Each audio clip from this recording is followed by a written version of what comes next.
Hi, sixth grade. So tomorrow we have a quiz, and the quiz is on finding the.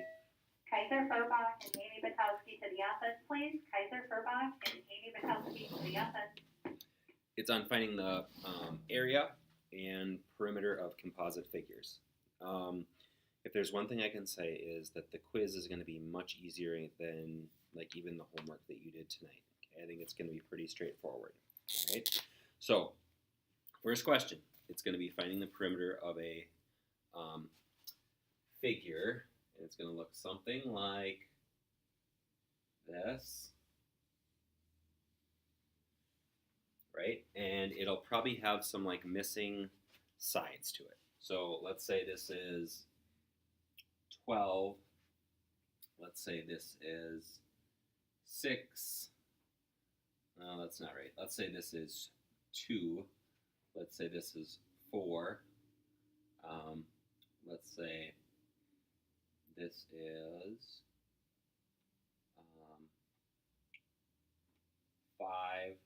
And I know I drew it off a little bit, but let's say that that's also 5. Okay? And I know some of you talked about some glare, so I have it turned way down low.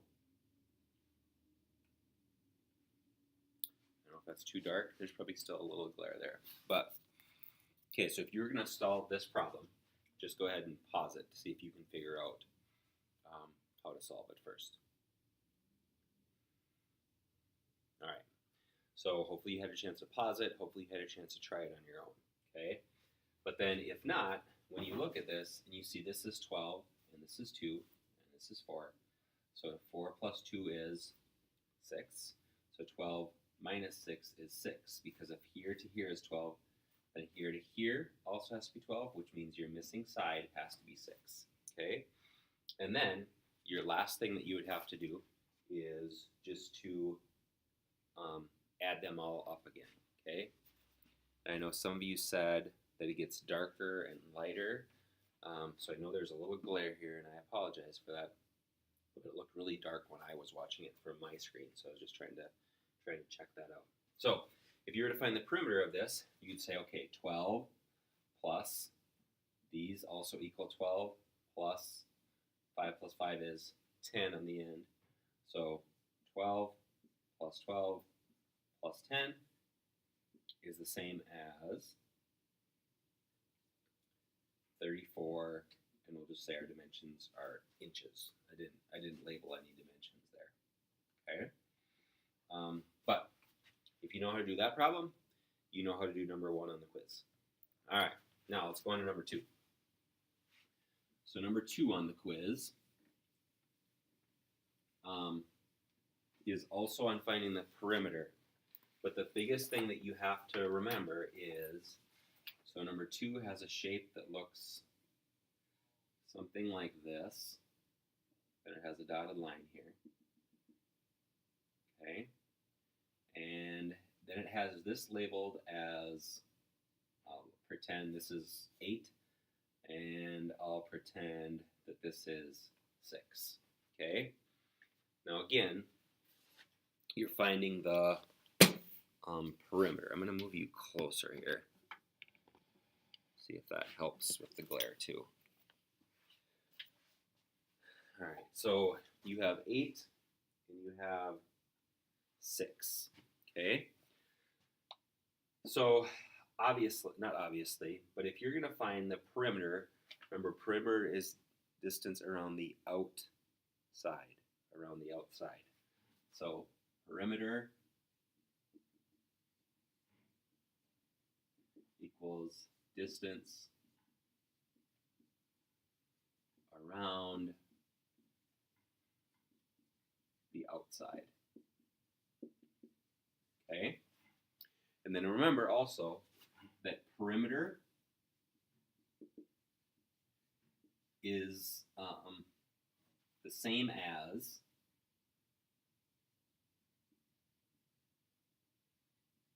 and hopefully you're all saying it's the same as circumference. Which means when you're trying to find the perimeter of a figure like this, when it comes to this, you need to find the circumference this semicircle, right? Because you know that this is 8, you know that this is 6. If you look at the opposite side, that means this is also 8, right? So if this line from here to here is 6, you should be able to see that this line from here to here also has to be 6. So if I slid this all the way over, this then has to be 6 as well, okay? And for this semicircle, that means the distance all the way through the semicircle, if I continued and had a full circle here, like this, that full circle, the diameter is 6, going all the way through it, okay? Right there. So I have 8 plus 6 plus 8. But what I don't know is the distance from here to there, and that's what I need to figure out with my circumference. So remember, circumference is the same as pi times diameter, right? So if I have pi times diameter, that means I would take 3.14. And so if my diameter is 6, then I would take 3.14 and I would multiply it by 6, and I would get 4, carry a 2 is 8, and I get 18 and 84 hundredths, right? But remember, this is a semicircle. So I would have to divide this by 2. So if I take 18 and 84 hundredths and I divide it by 2, 2 goes into 18 9 times for a total of 18. 0. I bring down my 8. 2 goes into 8 4 times after I bring up my decimal.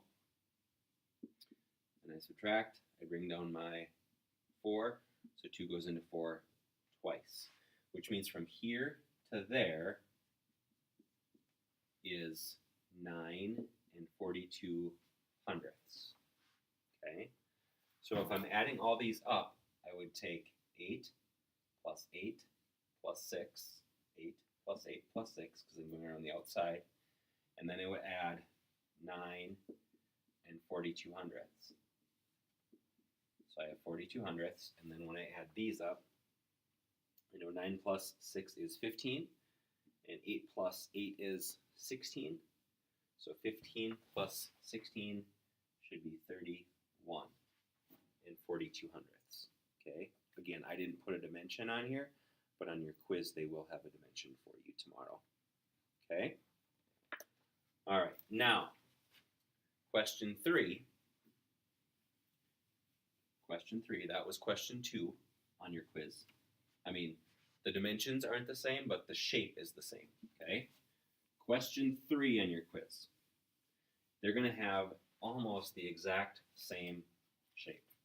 It's going to look like this. It's going to say this, and this, and this. But then they're going to change the dimensions on you. And they're going to say, okay, this is 10, and this is 8.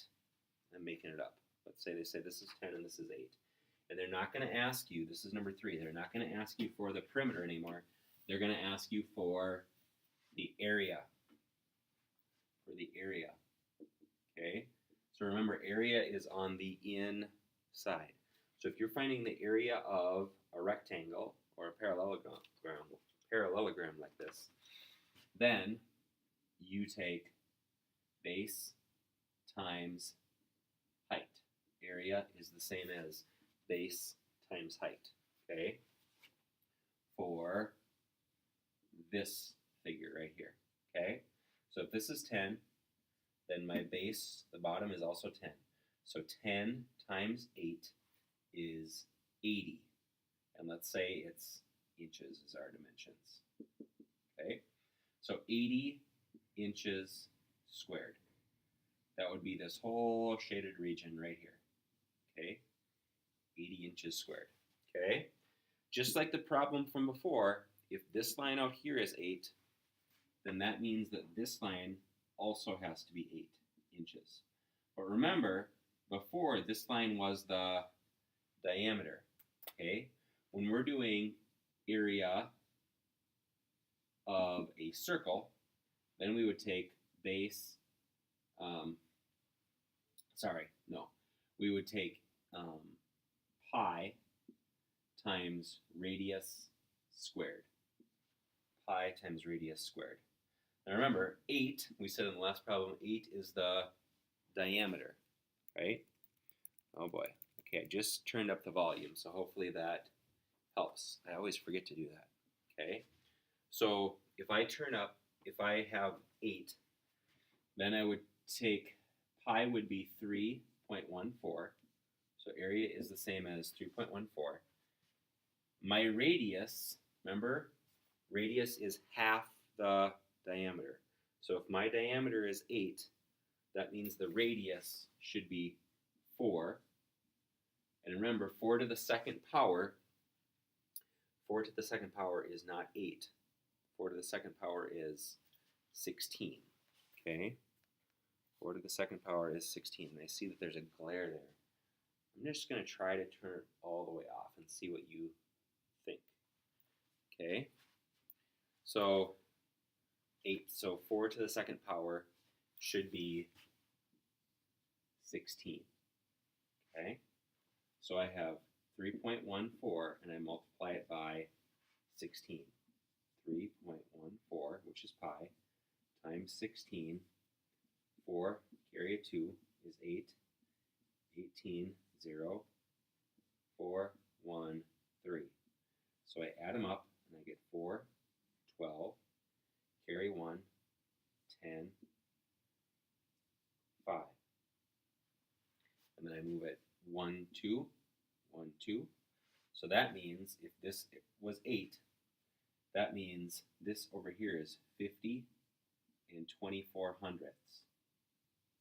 Okay, again, I said my dimensions were going to be inches squared.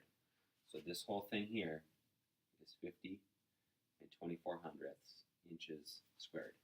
So then my last step is just to take 80 and add 50 and 24 hundredths.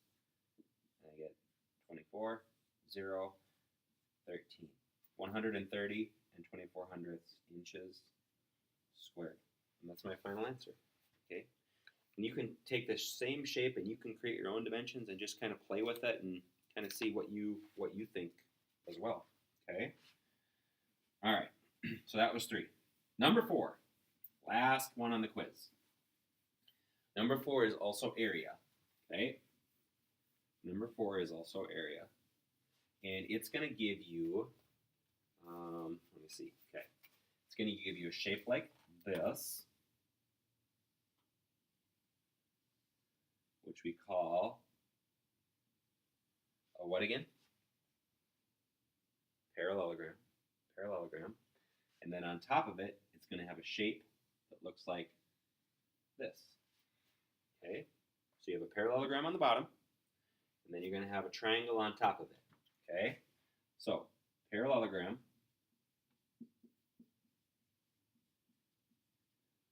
What's the formula for finding the area of a parallelogram?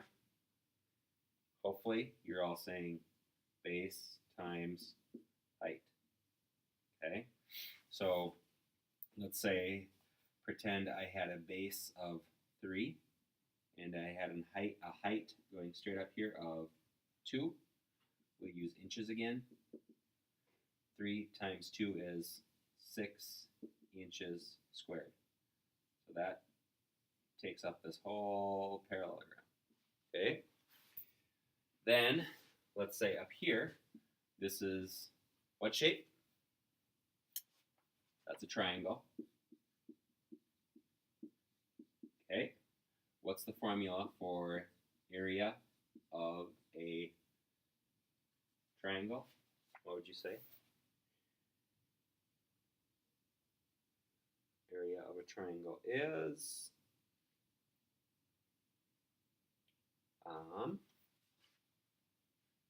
okay. It is base times height divided by 2. Okay? It is base times height divided by 2. So if my base is 3, let's say, inches, and my height, let's say, is 4 inches. Okay? I apologize if that got small, I see. but 3 inches. That's my base, because this base and this base will say are the same, right? Because in a parallelogram, even if I don't label this 3, which honestly on your quiz it's not, this and this are the same, okay? So if this is 3 inches right here. So when I fill this in, my base is 3, my height is 4. 3 times 4 is 12, divided by 2 equals 6 inches squared. So that would mean this is 6 inches squared right here, this whole triangle. Okay? So if I'm finding the area of the whole thing, then I would just say 6 plus 6 is the same as 12 inches squared. And so if you know how to do that, then you know how to do everything that you need to know for the quiz tomorrow. So good luck. I know that today's homework was a little challenging, but I think you all can do very well on the quiz tomorrow. So have a great night, enjoy some sunshine, and we'll see you tomorrow.